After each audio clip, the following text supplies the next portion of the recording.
रस पिए सुख उपजय धन पाए सन्मान, राके रस को पान कर धाको धर ले ध्यान। और वृंदावन की गलिन में तू भजले राधे, तू भजले राधे श्याम या में आएगी कोई ना बाधा। होगा सच्चा प्रेम तो वृंदावन से वैशाली में दौड़ी आवेंगी राधा। सच्चा प्रेम होगा तब। राधा, राधा का नाम इसलिए भी अंकित नहीं किया गया क्योंकि भैया किसी ने कृष्ण से कहा, हे ठाकुर आपने प्रेम राधा से किया लेकिन शादी रुक्मणी से की, बात समझ में नहीं आई। तब भगवान श्री कृष्ण कहते हैं, भैया विवाह में दो लोगों की आवश्यकता होती है, एक स्त्री होता है एक पुरुष होता है। यहां पर राधा और कृष्ण दो है ही नहीं है, हम तो एक ही हैं। प्रेम से बोलो, अरे मैं ही राधा हूं और मैं ही कृष्ण हूं, कृष्ण भी मैं हूं राधा भी मैं हूं। इसलिए महाराज भगवान श्री कृष्ण का मतलब समझे इस संसार में आने का। वो हर चीज लेकर आए थे, उनके पास हर चीज थी, 6 चीज उनके पास मौजूद थी। ज्ञान था, वैराग्य था, प्रेम था, ऐश्वर्य था, भाव था और भक्ति थी। हाँ जी, उनके पास सब चीज थी। और ये 6 चीज एक साथ किसी के अंदर आ जाएं असंभव। किसी के पास ज्ञान है तो वैराग्य नहीं है, किसी के पास प्रेम है तो अहंकार समाप्त नहीं होता, अहंकार नहीं छोड़ता। भगवान के पास सब कुछ था। आए थे हमारा शक्तिशाली बन के आए, कंस का उद्धार करने वाले हैं महाराज, पूतना का सकता सबका उद्धार कर दिया। आए तो इस गुण को भी लेके, और एक गुण तो सबसे विशेष लेके आए, बोले भैया प्रेम, प्रेम की मूर्ति। वह विचार करने लगे जब ऊपर से आ रहे थे, बोले भैया प्रेम और शत्रुता ये दोनों एक साथ नहीं रह सकते। क्या करूं, क्योंकि मैं उद्धार करने भी आया हूं और ग्वाल वालों से प्रेम भी करने आया हूं। भैया उन्होंने प्रेम शब्द को अपने मुख से जैसे ही बोला तो मुख से महाराज एक छोटे सा जीव के रूप में सामने महाराज वह प्रेम उपस्थित हुआ। हे ठाकुर आप क्या चाहते हैं? बोले तू मेरे संग संग में चल। प्रेम से बोलो। तब उस प्रेम ने मूर्तिमान होकर राधा रानी का स्वरूप धारण किया। वो प्रेम की मूर्ति ही राधा रानी। राधा राधा रटत ही व्याधा सब मिट जाए, कोटि जन्म की आपदा या को नाम लेत से जाए। राधा। अच्छा कुछ संत ऐसा भी कहते हैं राधा रानी का जो है इसमें प्रवेश क्यों नहीं कराया? बोले भैया राधा रानी तो हैं लेकिन नाम नहीं डाला। बोले क्यों? क्योंकि भैया ये श्री सुखदेव जी महाराज का अनमोल धन है। कैसा है? अनमोल धन है। आप महाराज हीरा खरीदने के लिए जाएं, हीरा खरीदने के लिए महाराज हीरा जो बंद होता है तो महाराज कई दरवाजों में बंद होता है। आप गए सुनार के पास, बोले हीरा चाहिए, बोले ठीक आइए आइए। महाराज सुनार के उसके शटर के दुकान के कई ताले होते हैं। वो महाराज पहले ये ताला खोलेगा, फिर ये ताला खोलेगा, बीच का ताला, इधर का ताला, उधर का ताला, तब जाके शटर को ऊपर करेगा। आइए बैठिए। फिर महाराज अंदर घुसेगा तो तिजोरी, तिजोरी के महाराज 6-7 ताले, उसको खोलेगा, भयंकर बड़ी तिजोरी, उसको खोलेगा। फिर उसमें भी एक छोटी तिजोरी, फिर उसको महाराज चाबी से उसको भी खोलेगा। फिर उसके अंदर एक डिब्बा निकलेगा महाराज, और डिब्बे को महाराज हटाएगा, फिर उसमें एक छोटा सा डिब्बा, और डिब्बे को भी हटाए, फिर उसमें भी छोटा सा एक डिब्बा, उसको भी हटाएगा। फिर उसके ऊपर भी महाराज लाल कपड़ा, उस लाल कपड़े को हटाए, तब जाकर महाराज वो हीरा मिलेगा। प्रेम से बोलो, तब जाके हीरा। मानो श्री सुखदेव जी महाराज कहना चाह रहे हो भैया अनमोल है ये, अनमोल हमारो धन राधा श्री अनमोल धन राधा श्री ये अनमोल धन है। भैया सब कुछ बताया जा सकता है लेकिन धन के बारे में नहीं बताया जा सकता। बताया जो कहाँ है? जगपाल जी तो भाग गए महाराज, कोई बात। प्रेम से बोलो। जुगल जी के यहाँ या गोयल जी के यहाँ हम पहुंचे। आइए महाराज सब व्यवस्था कराएं हमारी। हाँ महाराज जी ये देखिए ड्राइंग रूम, ये देखिए बेडरूम, ये देखिए वो रूम। हम तुरंत कहते हैं वो वाला दिखाओ ना, यहाँ तिजोरी रूम है। प्रेम से बोलो। ओहो महाराज सब कुछ दिखाते हैं लेकिन वो ही नहीं दिखाते। बोले तिजोरी कहाँ है महाराज, सब कुछ दिखाते। कोई ऐसा नहीं मिला जो हमारा तिजोरी को खोले, महाराज जी ये तिजोरी है, इसमें ऐसे चाबी फिट की जाती है, ऐसे इसको खोला जाता है, फिर इसके अंदर इतना धन है। फिर महाराज प्रेम से बोलो भैया, इसीलिए और धन कभी बताना नहीं चाहिए। धन, भोजन और भजन तीनों हमेशा छुपा कर रखनी चाहिए। धन, भोजन, भजन, इनको जितना दिखाओगे उतना ही नष्ट होगा। पाप और पुण्य, पाप को दिखाना चाहिए और पुण्य को छुपाना चाहिए। जितना छुपाओगे उतना बढ़ेगा और जितना दिखाओगे उतना घटेगा।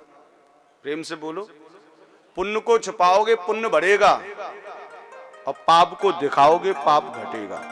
यदि उल्टा कर दिया, हम लोग क्या करते हैं, पाप हो जाए तो उसको छुपाते हैं, वो और बढ़ता जाता है और बढ़ता है, और पुण्य को दिखाते हैं वो कम होता चला जाता है। प्रेम से बोलो, एक ही साध है सब सद है और सब साध है सब जात। इसलिए भैया उस परम पिता परमात्मा श्री सुखदेव जी महाराज ने भी यह घोषणा की है, अनमोल धन को कभी दिखाया नहीं जाता, इसलिए महाराज राधा रानी का नाम इसमें अंकित नहीं किया।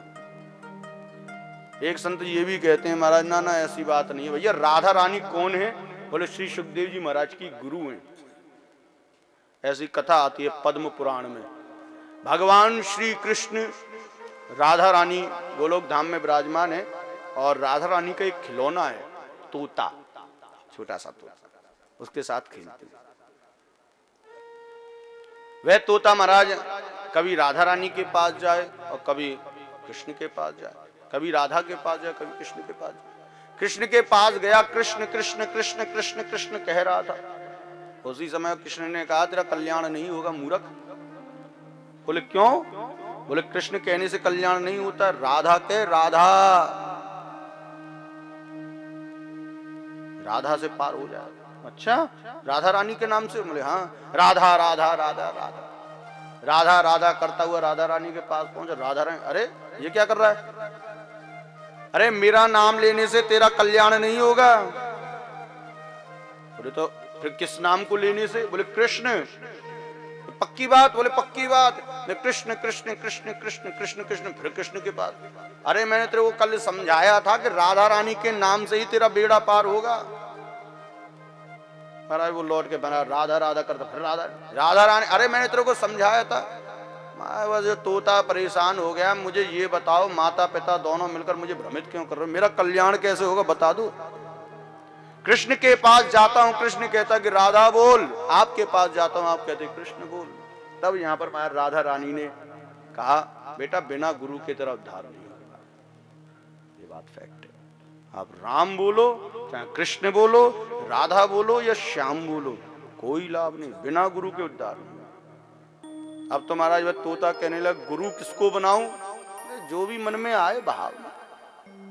तोता कहने लगा मैं कहां दुनिया में भटकूंगा, मैं तो आपको ही गुरु मानता हूं। जैसे कहा ठीक है भाई, यदि आप हमें गुरु मानते हो तो आ जाओ मेरे पास। तुरंत महाराज तुलसी की माला ली और तोते के गले में बांध दी और कान में मंत्र फूंक दिया। बोले अब तेरा कल्याण होगा, ध्यान से मंत्र को सुन। फिर उन्होंने महाराज युगल मंत्र प्रदान किया। बोले कृष्ण के नाम से तेरा उद्धार नहीं होगा, अकेले राधा के नाम से भी तेरा उद्धार नहीं होगा। एक काम कर, युगल मंत्र का जाप कर, राधा कृष्ण राधा कृष्ण राधा कृष्ण राधा कृष्ण। बात को समझ लेना, गुरु मंत्र ही हमें शिक्षित करता है कि हम किसको भजें या किस मंत्र का जाप करें, या कौन सा ऐसा मंत्र है जिसके जाप करने से हमारे अंदर ठाकुर जी की भक्ति प्राप्त हो, ठाकुर जी प्राप्त होते हैं। युगल मंत्र का जब दिया है महाराज तो तोता कौन बन गया? राधा रानी का चेला, शिष्य बन गया। और शिष्य का ये धर्म है, जो दीक्षा लेते हैं उनको अपने गुरुजी का नाम मुख से बाहर नहीं निकालना चाहिए, मन में रखना चाहिए, नाम का भी बाहर मत निकालो। श्री सुखदेव जी महाराज स्वयं कथा कर रहे हैं तो राधा रानी कौन है? गुरु। अपने गुरुजी का नाम महाराज कैसे निकाल देंगे? इसलिए महाराज भागवत में उनका नाम नहीं लिखा। एक सखी, प्रेम से बोलो, अनेकों भाव है महाराज। हमने बताया ना महाराज, भावों में खो गए तो खो ही जाएंगे। आगे चलते हैं। आगे महाराज श्री सुखदेव जी महाराज कहते हैं, समस्त गोपियां रुदन करने लगी, रो रही हैं। और यहाँ पर बड़ा सुंदर विरह गीत गान किया है, गोपी गीत। आइए हम सभी हाथ जोड़कर इसे दिव्य गीत को श्रवण करें। जयति तेधिकं जन्मना व्रजा श्रयत इंदिरा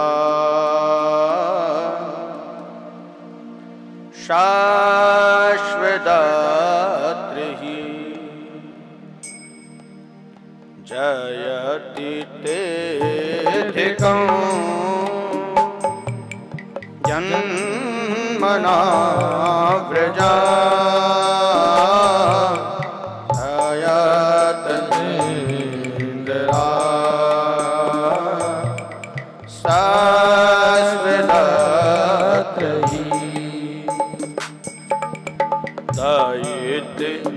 दयिद्राश्यता दीक्षुता विका वैरता सवा पाविचिन्तते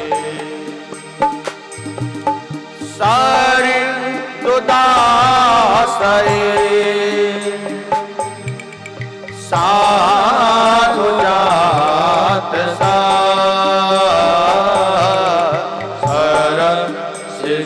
सरसिजोदरा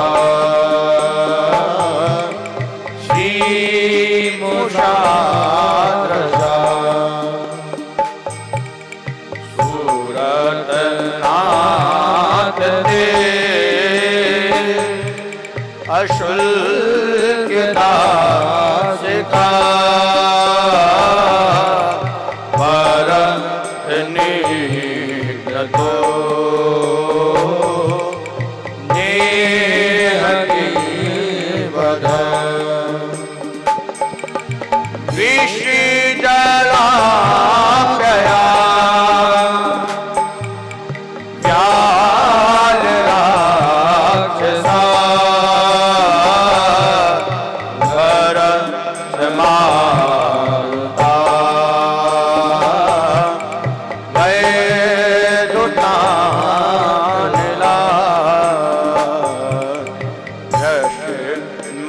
मयात्मजा विश्वितो भया रशब्दे वयं रक्षिता ना खलु गोपिका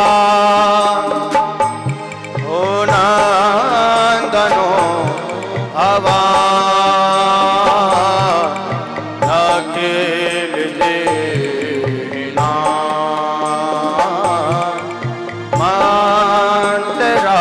मंत्रात्मद्र विखन सार्थितो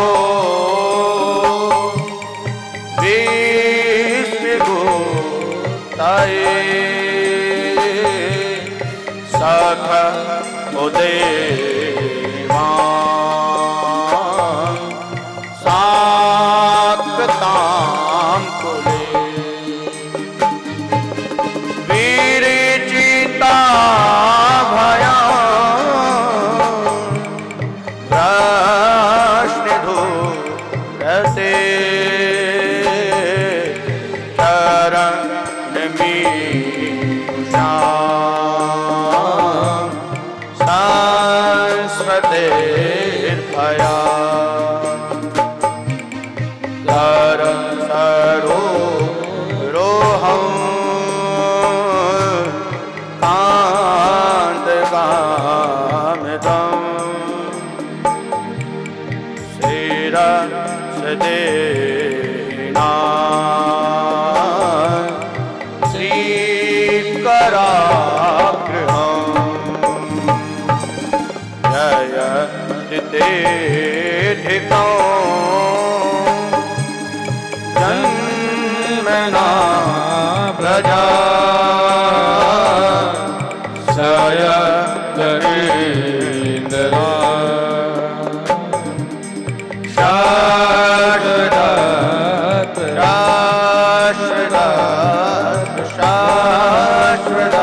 प्रगायन्तः प्रलिपन्तश्च चित्रधा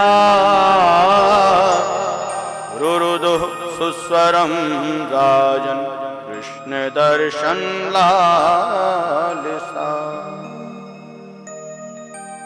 आज गोपियों ने महाराज अपने आंसुओं से विरह की नदी को बहा दिया है। शास्त्रों में ऐसा आया है 33 करोड़ गोपियां थीं, सब की सब रो रही हैं, सब की सब विलाप कर रही हैं। रोना उनका बंद नहीं होता। रोते रोते भव्य दिव्य इस गोपी गीत को गाया। भैया ये भागवत कथा का प्राण है। ये 6 महीने की कथा है महाराज। 60 कीर्ति, ये भागवत की जो रास पंचायत है 6 महीने की कथा है।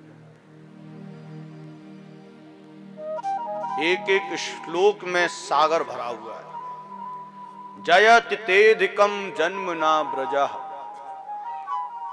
आज गोपी कहने लगी, हे ठाकुर, आपने इस धरा धरती पर जन्म लिया और इस धरा धरती पर जन्म लिया, उसमें भी 84 कोस की परिधि में जन्म लिया। इस 84 कोस में भी महाराज इसके गर्भ में जन्म लिया। जयति तेधिकम।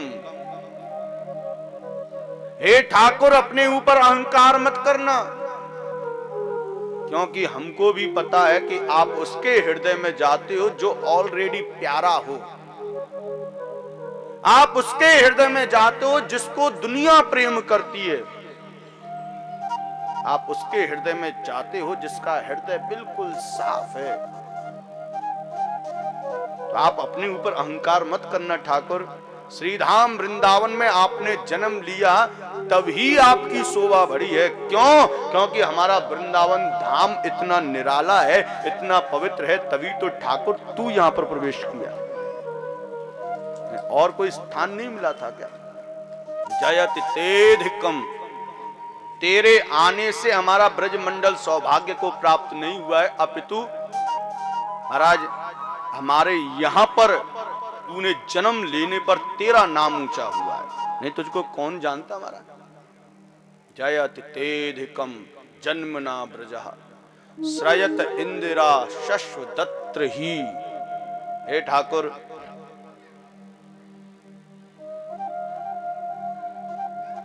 तूने अहंकार रूपी शब्द बनाया है तो वो तेरे अंदर भी है। अरे हमने थोड़ा सा मान कर लिया तो क्या बात हो गई? अरे गलती हो गई, हम हैं तो तुम्हारे बालक, हम हैं तो तुम्हारी प्रेमिका, हम हैं तो तुम्हारे शिष्य। अरे शिष्य से गलती हो जाए, प्रेमिका से गलती हो जाए, प्यारे से गलती हो जाए, वहाँ एक आध गलतियों को क्षमा कर देना चाहिए। आप तो महाराज हमको छोड़कर चले गए इस घने जंगल में। शश्वदत्र ही। हम आपसे बहुत प्रेम करती हैं ठाकुर, लेकिन हम इसका प्रमाण नहीं दे सकती। क्यों? क्योंकि महाराज प्रमाण देने के लिए दिल में जगह होना बहुत जरूरी है। हमारे अंदर इतनी जगह ही नहीं कि हम कुछ प्रमाण कर कर तुम्हें दे सके। अरे जिस मटके में जल लबालब भरा हो महाराज, वो क्या कह सकता है कि हम खाली हैं? अरे जिसके अंदर गुण ही गुण भरे हों, वो कह सकता है कि हमारे अंदर इतने गुण हैं? जो कहता है हमारे अंदर गुण हैं, वो महाराज खाली है। बात को समझ लेना। मटके में आधा जल है, वो बोलेगा मुझे पूरा भर, लेकिन जब पूरा भर जाएगा तो महाराज फिर नहीं बोलेगा कि मुझे पूरा भर। चुप है, बिल्कुल शांत हो जाता है। एक व्यक्ति के अंदर एक गुण आता है तो फूला फूला डोलता है, बोले मैं ये करता हूं, मैं इस पद पर हूं, मैं ये करता हूं, मैं वो कर सकता हूं, मैं ये कर सकता हूं। एक गुण है इसलिए फूला फूला डोलता। हमारे गुरुजी तो बड़ा सुंदर कहते थे, एक घड़े में एक सिक्का डालो, उसको हिलाओ, अरे खन नहीं खन, खन नहीं खन बजेगा, वो बजता है। और मां उसी घड़े को यदि सिक्कों से लब लबा कर भर दिया जाए, फिर उसको हिलाओ, बिल्कुल नहीं बजेगी। ऐसे ही मनुष्य रूपी घड़े में एक आध गुण का सिक्का भगवान डाल देते हैं। परीक्षा के लिए देखें तो सही, क्योंकि कोई भी व्यक्ति जन्म लेकर आया है तो उसको कोई ना कोई पद मिला है, चाहे व्यापार का पद मिला हो, चाहे नौकरी का पद मिला हो, चाहे हमारा शहर की कुर्सी मिली हो, चाहे समाज में प्रतिष्ठा का पद, कोई ना कोई पद लेकर आता। क्यों भैया? एक ही गुण दूंगा, देखो तो सही ईमानदारी से निभाता है कि नहीं। सरकार बदल जाती है, क्यों बदल जाती है? बोले निभा ही नहीं पाता महाराज। एक गुण मिल गया, एक में फूला फूला डोल रहा है, एक ही में फूला फूला डोल रहा है, मैं ही हूं। वो ये भूल जाता है कि भैया गुण अभी और चाहिए। एक व्यक्ति जमुना जी में डूब रहा है और शोर मचा रहा है, मैं डूब रहा हूं मुझे बचाओ, मैं डूब रहा हूं मुझे बचाओ। लेकिन भैया गौर से देखा जाए तो वो डूबा ही नहीं है। डूबा होता तो शोर मचा ही नहीं पाता। डूबा हुआ व्यक्ति को भूल सकता है? वो तो गया महाराज। वो शोर मचा रहा क्योंकि वो डूबा नहीं है। ऐसे ही आप भी जब तक प्रेम के समुद्र में डूबोगे नहीं तब तक काम नहीं चलेगा।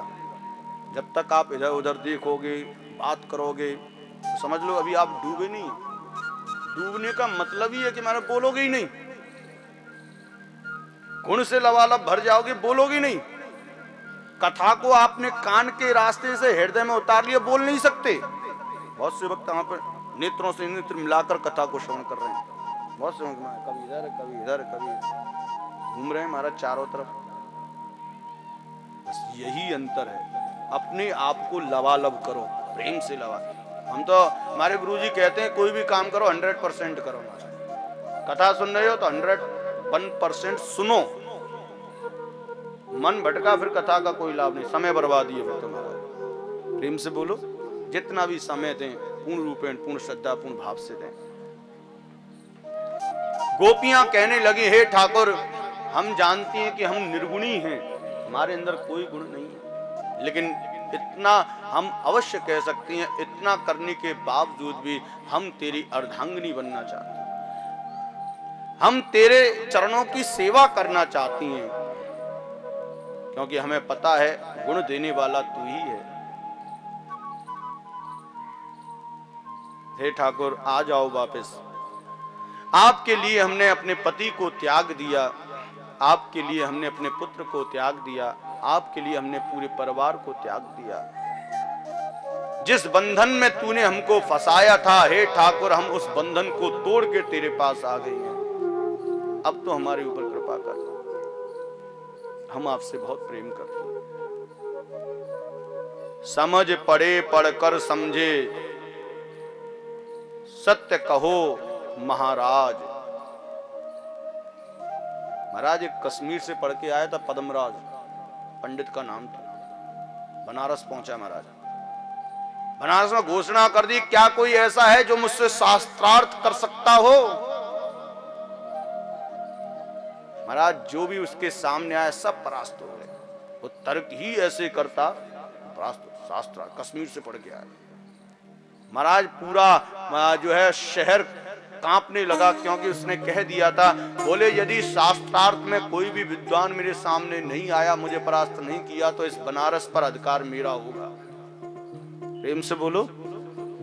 कबीरदास जी रहते थे महाराज, अनपढ़ गवार, सबके सब पहुंच गए। बाबा कछु कर सके? तेरे चमत्कार बहुत देखे हमने, अब कछु चमत्कार कर, ये शहर महाराज दूसरे के हाथन में जा रहा है। प्रेम से बोलो। कबीरदास जी ने कहा, भैया मैं क्या कर सकता हूं, जब बड़े बड़े विद्वान हार गए तो मैं क्या जानता मैं। कि नहीं महाराज कुछ तो कृपा करो।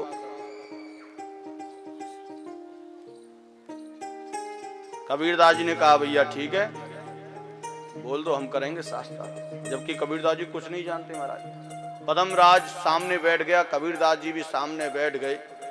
हमारे कहने लगा सामने वाला पद्मराज, कोई भी प्रश्न कर लो मैं उसका उत्तर दूंगा। कबीरदास जी हाथ जोड़ते, महाराज मैं गंवार अनपढ़, ना हिंदी जानूं, ना अंग्रेजी जानूं, ना श्लोक जानूं, मैं आप ही प्रश्न करो। बोले नहीं नहीं, यदि हमने प्रश्न कर लिया तो हम छोटे हो जाएंगे, क्योंकि प्रश्न करने वाला छोटा होता है, उत्तर देने वाला बड़ा होता है, हम छोटा नहीं बनेंगे। आप प्रश्न करिए। कबीरदास जी ने कहा भैया यहाँ छोटे बड़े की बात है तो हम कर लेते हैं। एक बात बताओ, आपने इतना शास्त्रार्थ किया है तो समझ पढ़े पढ़कर समझे, समझ के पढ़ा है कि पढ़ के समझा है? सत्य कहो महाराज। और कबीरदास जी की वाणी को सुनकर चकराए पद्मराज। बोले ये कैसा प्रश्न है महाराज? समझ पढ़े पढ़कर समझे। बोले आपने समझकर पढ़ा है या पढ़कर समझे हो? पहले बीज पैदा हुआ है या पहले पौधा पैदा हुआ है? पहले अंडा आया है या मुर्गी आई है? प्रेम से बोलो, बड़ा खतरनाक प्रश्न है महाराज। समझ पढ़े पढ़कर समझे। महाराज चक्कर में आ गए पद्मराज, भैया इसका क्या उत्तर? ये तो मैंने कहीं पढ़ा ही नहीं। समझ पढ़े पढ़कर समझे, पहले समझा है कि पढ़ा है? पहले पढ़ा है कि समझा? अभी तो महाराज इस दिशा में पहले महाराज पढ़ा फिर उसको समझा, फिर महाराज ना पहले समझा तभी तो पढ़ा। कंफ्यूज हो गए महाराज। समय मांगा, एक दिन का समय ना 7 दिन का समय। कबीरदास जी ने एक दिन से काम नहीं चले, 7 दिन का। आज पद्मराज चारों तरफ घूमने लगा, पूरी की पूरी लाइब्रेरी खोल के रख दी, समस्त पुराणों को पलट दिया, लेकिन उत्तर नहीं पाया। 7 दिन पूरे हो गए। 8वें दिन महाराज मुंह लटका हुआ पद्मराज जी का। कबीरदास जी ने पूछा क्या हुआ? बोले महाराज आप ही बताओ। कबीरदास जी ने 2 टूक में उत्तर दिए। पोथी पढ़ पढ़ जग मुआ, पंडित भया ना कोय। अरे 2.5 अक्षर प्रेम का पढ़े सो पंडित होए। अरे तूने बड़े बड़े शास्त्रों का अध्ययन किया है तो भी मेरे प्रश्न का उत्तर नहीं दे पाया। मैंने केवल प्रेम किया है अपने राम से, तब मैंने प्रश्न किया है। अरे पद्मराज जितने पुराणों को तूने पढ़ा है